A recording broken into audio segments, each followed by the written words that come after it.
Maître Hervé Bouno, bonjour. Bonjour, bonjour, messieurs les journalistes. Président interfédéral de l'Alliance africaine des bâtisseurs au Nord Kivu. Il y a une question qui défraie la chronique aujourd'hui en République démocratique du Congo. Cette question, le débat autour des changements ou révision de la constitution de la République démocratique du Congo. Vous, comme acteur politique en ville de Goma, au Nord Kivu, comment vous entrevoyez ces débats, d'autant plus qu'ils divisent beaucoup aujourd'hui la population de la République démocratique du Congo?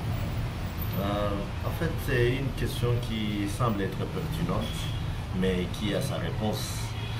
Et une réponse qui date un peu de l'époque coloniale et que nous avons mal engagé, nous comme Africains en fait. Les problèmes et la conséquence que nous sommes en train de subir pour l'instant, c'est que la plupart des pays africains ont copié-collé les lois, les textes de loi occidentales. C'est ça en fait les problèmes majeurs que nous sommes en train de connaître. Vous allez retrouver un article de la Constitution congolaise qui est, prenons un article 217, qui est copié chez nous, mais qui est une loi dans la loi française, à l'article 417, 450 par exemple, qui a été conçue par les Français selon la réalité de leur vie quotidienne. Mais chez nous, nous l'avons copié parce qu'on a beau juger que c'est un article qui attire, sans pourtant tenir compte de la réalité de notre continent, de notre pays. Mais au-delà de tout, il faudrait vraiment voir cet aspect des choses. Nous, on n'est pas vraiment du tout d'accord ou contre, mais nous sommes en train de subir la conséquence de copier des articles de loi étrangères. Voilà, révision, pas contre, pas pour. Vous évoquez aussi cette problématique de copier-coller des textes étrangers. Vous semblez rejoindre le président de la République qui a stipulé que notre constitution a été conçue par des étrangers. Alors, nous sommes dans une période exceptionnelle d'état de siège au Nord Kivu. Tous les pays en débat. Êtes-vous sûr qu'on peut envisager la révision de la Constitution pendant qu'on est dans une période exceptionnelle d'état de siège? Monsieur le journaliste, je souhaiterais d'abord rectifier un élément important. Je n'ai pas dit que je soutenais la révision. Je n'ai pas aussi soutenu que j'étais prêt pour le changement de la Constitution. Mais j'ai dit que nous sommes en train de subir la conséquence des copier-coller des lois étrangères, sans pourtant tenir compte de ma position par rapport au changement. Mais je souhaiterais vraiment que nous puissions faire une lecture d'un article important de notre chère Constitution, article de la Constitution. L'article 217. 217, mais je m'en vais un peu plus loin. Je souhaiterais qu'on lise l'article 219 qui stipule ceci. Aucune révision ne peut intervenir pendant l'état de guerre, l'état d'urgence ou l'état de siège, ni pendant l'intérim à la présidence de la République, ni lorsque l'Assemblée nationale et le Sénat se trouvent empêchés de se réunir librement. Faisons un peu l'exégèse de cet article. Au Nord Kivu, et voilà la partie de Bunia est sous l'état de siège. Et en général, la République démocratique du Congo a une portion, une partie de l'État qui est sous l'état de siège. Cela étant, nous, la RDC, nous retrouvons dans cette situation et selon les textes, nous ne pouvons jamais penser réfléchir à cette attitude, à cet aspect de révision, parce que c'est un article vraiment qu'il soutient, qui l'interdit. Donc, parlant aujourd'hui de la révision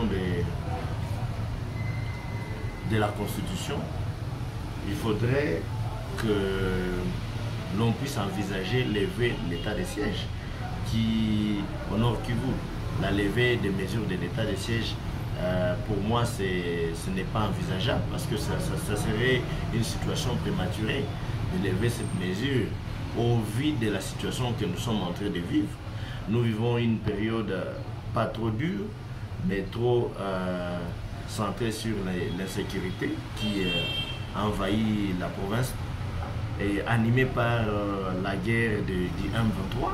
Donc, au lieu de penser lever l'état de siège qui a eu l'occasion d'arrêter des gros poissons et qui les semeurs du tout, hein, les collaborateurs directs du mouvement M23 qui ne peut jamais être réussi par des civils, je pense qu'il faudrait d'abord penser à mettre à terme cette situation de guerre, mettre à terme le mouvement M23 et puis réfléchir en termes d'élever l'état de siège et enfin réfléchir si on peut maintenant envisager de changer la constitution. Donc pour moi c'est une question qui n'est pas de cette année, donc on peut réfléchir en termes de 2030, pourquoi pas 2032, hein?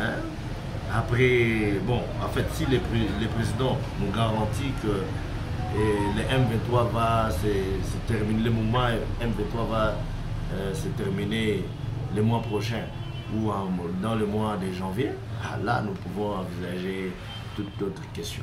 Maître Hervé Bouno, tout est possible en RDC. Vous avez vu, il n'y a nulle part où l'on doit tenir des élections pendant qu'on est aussi dans une période exceptionnelle d'état de siège. Mais ça a été visible ici au Nord Kivu, à Goma dans certaines parties bien sûr.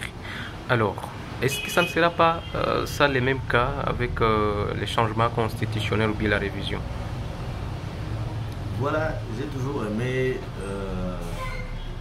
une phrase de son Excellence M.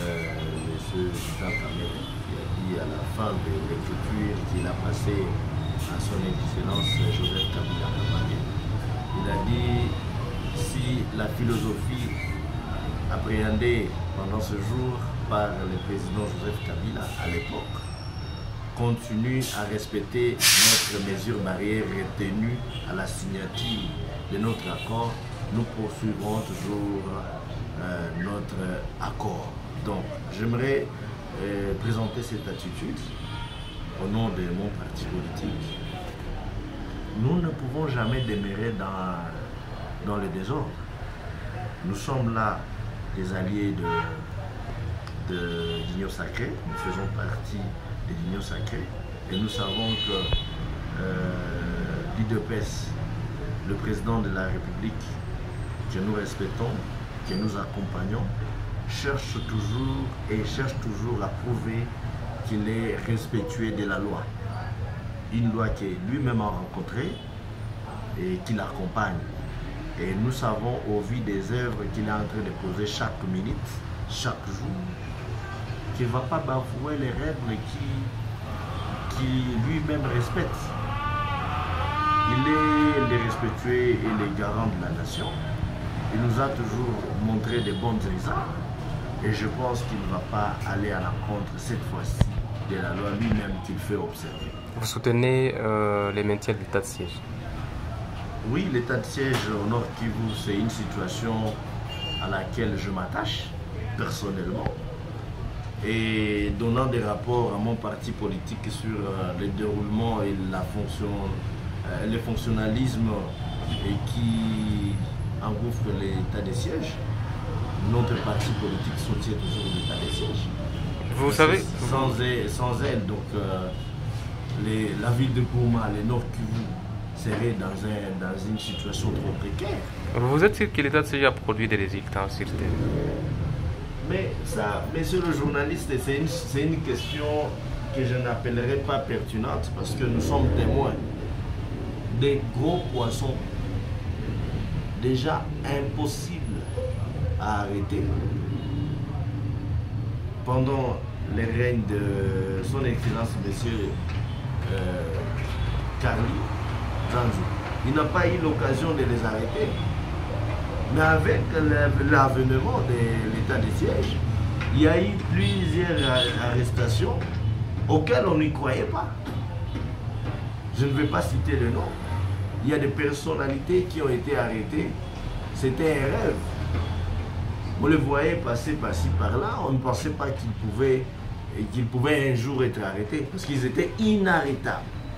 Mais avec l'avènement de l'état de siège, ils sont dans la prison. Ils sont en train de subir la rigueur de la loi congolaise. Merci. Je vous en prie, monsieur le journaliste.